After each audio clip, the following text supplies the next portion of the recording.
Welcome to True Crime Diaries. Please support us by subscribing, liking, sharing, and turning on the notification bell to get notified when we upload more crime stories. This isn't some fictional horror story. This is a real-life tragedy that happened in a corner of Houston, Texas. An 8-year-old boy left to die and his brothers abandoned in a nightmare of filth and fear. The boy's name was Kendrick Lee. He was just 8 years old when he was found dead inside a small, unassuming apartment in West Houston. But his death wasn't the only tragedy. The true horror came from what was discovered in that apartment. For months, Kendrick's 3 brothers, ages 15, 10, and 7, had been living with the decaying body of their sibling, forced to endure the unimaginable, starving, malnourished, and trapped in an environment that no child should ever be forced to experience. They had no one to turn to. On a quiet Sunday in October 2022, authorities received an alarming call that would soon lead them into the darkest discovery of their careers. The call didn't mention murder or foul play, but it would quickly evolve into something far more horrific. The initial report was about several malnourished children. Children who appeared to have been neglected and left to fend for themselves. When police arrived at the apartment complex on Greencrest Drive, they had no idea what they were walking into. As they entered apartment 531, the air was thick, heavy with the kind of stench that immediately hit the back of your throat. The smell, acrid, putrid, overwhelming, was unlike anything they had ever encountered in their careers. It was as if death had lingered there for far too long. Investigators later described it as a suffocating stench of decay. The first thing they noticed was the filth. The apartment was covered in roaches, grime, and the remnants of neglect, a place that no child should ever have to call home. As they moved further into the apartment, the scene only grew more disturbing. It became clear that the conditions the children had been living under were not just unsanitary, they were inhumane. Old food containers, discarded garbage, and clothes strewn across the floor painted a picture of a home abandoned by care and compassion. But the real horror lay in the back bedroom, a room that no one could have prepared for. There, lying lifeless, was the skeletal remains of an 8-year-old child. It was Kendrick, the youngest of the Williams children, left alone in a corner of the apartment to rot. His body, no longer recognizable as a child, was in a state of decomposition that shocked even the most seasoned investigators. This was not a case of a tragic death from neglect. It was something much worse. The body had been left to decompose for months, possibly even longer. His siblings had been forced to live in that apartment with him, day after day, in the presence of his decaying corpse. They were survivors, but at what cost? The sight of Kendrick's body was a violation of the most basic human decency. A child left to suffer without anyone to intervene. The investigation that followed would uncover chilling details, including the fact that Kendrick had been beaten to death by Brian Coulter. His death had been brutal and senseless. But what was even more staggering was that for nearly a year, no one noticed. The children had been living in this nightmare, abandoned by both their mother and the world around them. As investigators continued their probe, the timeline of events began to take shape, revealing the unfathomable horrors that had unfolded behind the closed door of apartment 531. The first chilling detail to emerge was the brutal manner in which Kendrick, the 8-year-old boy, had met his tragic end. Brian Coulter, who had been in a tumultuous relationship with Gloria Williams for some time, was revealed to have been physically abusive toward the children, especially Kendrick. Investigators learned that Coulter had mercilessly beaten Kendrick in front of his siblings, a display of violence that left them in shock and terror. The abuse didn't just happen once, but over a prolonged period, and it ultimately led to the boy's death. The final act of violence came when Coulter, in a fit of rage, beat Kendrick to death. The surviving children, the older siblings, described how they watched helplessly as the violence unfolded. They were too young to intervene, too vulnerable to stop the assault. They said nothing as their brother's life was extinguished right in front of them, and their nightmare was only beginning. Once Kendrick was gone, things took an even darker turn. The children were left in the apartment, with the corpse of their deceased brother for months. The stench of decay filled the apartment, and the atmosphere inside grew increasingly unbearable. In a twisted sense of abandonment, Williams and Coulter left the children to fend for themselves. No one came to check on them. No one asked about their well-being. They were forced to live in that apartment, isolated from the world, with the body of Kendrick slowly decomposing in the corner of their home. The surviving children, ranging in age from 7 to 17, were left to face the horrors of death in ways that no child should ever experience. The eldest children tried to care for the younger ones, but without food, clean water, or the basic necessities of life, they were fighting a losing battle. In the end, they too became victims of neglect and abuse, trapped in a nightmare that no child should ever have to endure. When investigators found them, they were in a state of complete shock and despair. The children were severely malnourished, their bodies frail and weak from months of neglect. They had been living in filth, surviving on scraps of food, and enduring the slow decay of their sibling's body. This was no longer a case of simple neglect. It was a horrifying example of how violence, neglect, and abuse can take root in a home when those who should protect children choose not to. As the investigation continued, authorities began to piece together the chilling evidence that painted a clear picture of the horrors that had taken place inside apartment 531. The children had been forced to keep a terrifying secret, one that no child should ever have to carry.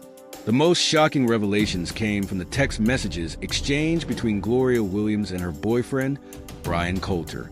These messages, barely a few words here and there, revealed a complete lack of remorse. What they conveyed was a cold, callous attitude toward the abuse and neglect that had unfolded under their roof. At no point did either of them express any guilt for the death of young Kendrick or the suffering of the other children. Instead, their messages painted a picture of indifference, as if their horrific actions were nothing more than an afterthought. One text from Williams read, "You need to do something about him. The situation is getting out of hand." The message was clear. There was no concern for Kendrick's well-being, only for how his presence was affecting their home life. Coulter's reply, "I'm handling it. Don't worry about it." These were not texts of a concerned mother and boyfriend trying to save a child.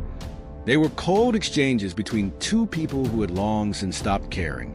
The text continued, with messages about the decaying body, the smell, and the fact that they had left Kendrick's remains in the apartment for months without even a second thought.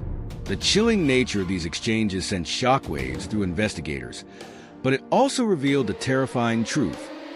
Williams and Coulter had been fully aware of the horrific state in which their children were living, and they did nothing to stop it. But the texts were only the beginning of what investigators found. Evidence from the apartment, photographs taken by forensic teams, and interviews with neighbors all pointed to the same dark reality. The apartment itself was a crime scene, filthy, roach-infested, and devoid of the most basic human necessities. Even more disturbing were the accounts from the surviving children.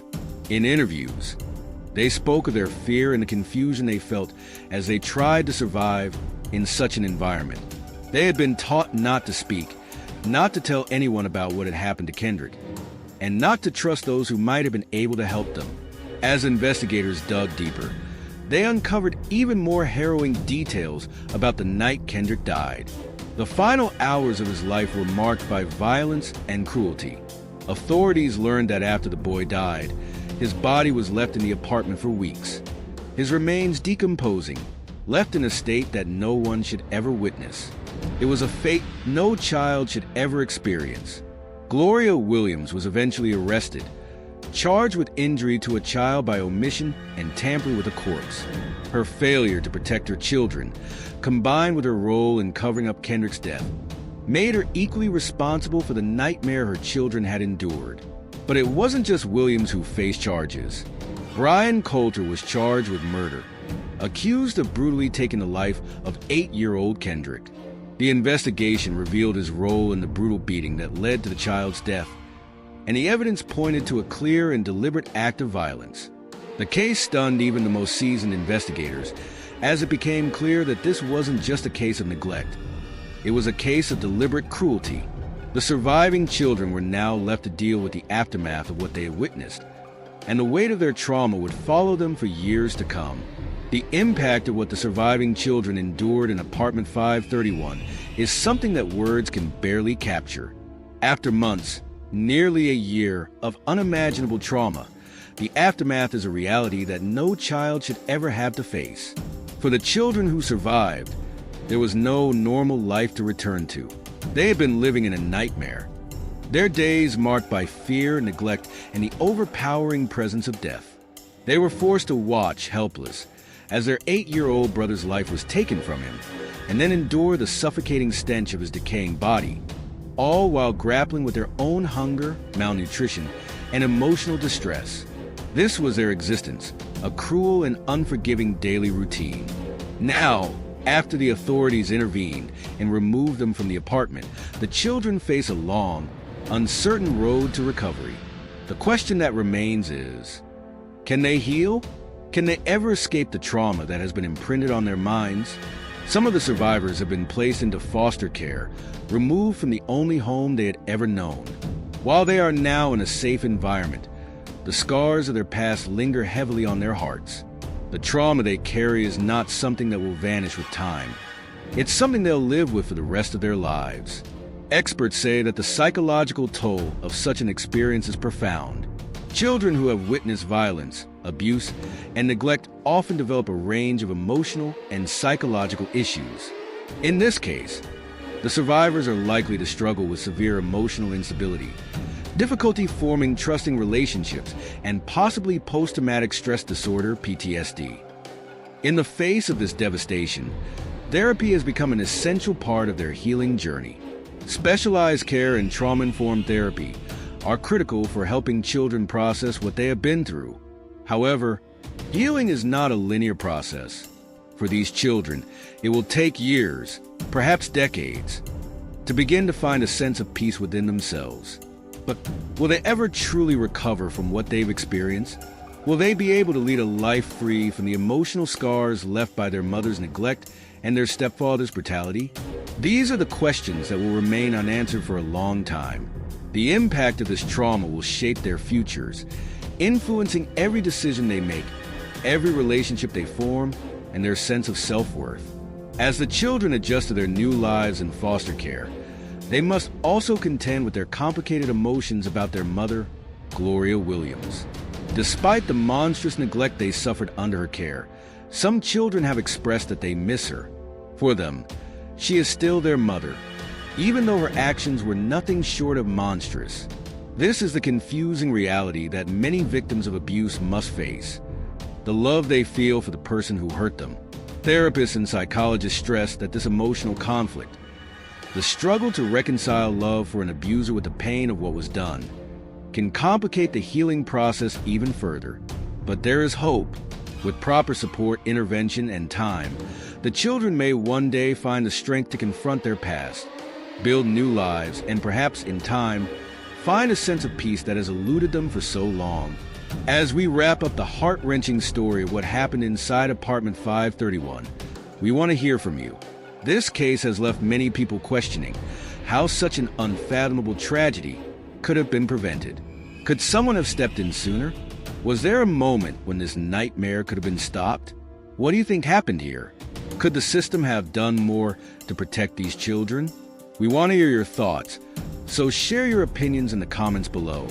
Your perspective matters, and we're eager to discuss this with you. If you found this story shocking and want to hear more true crime stories like this, make sure to subscribe to our channel. We're committed to bringing you in-depth, real-life investigations, uncovering the stories that often go unnoticed. Don't forget to turn on notifications so you'll never miss an episode. Trust us, you won't want to miss what's coming next. Thank you for joining us, and remember, stay vigilant, stay compassionate. Thanks for watching this video. Please support us by subscribing, liking, sharing, and turning on the notification bell to get notified when we upload more crime stories.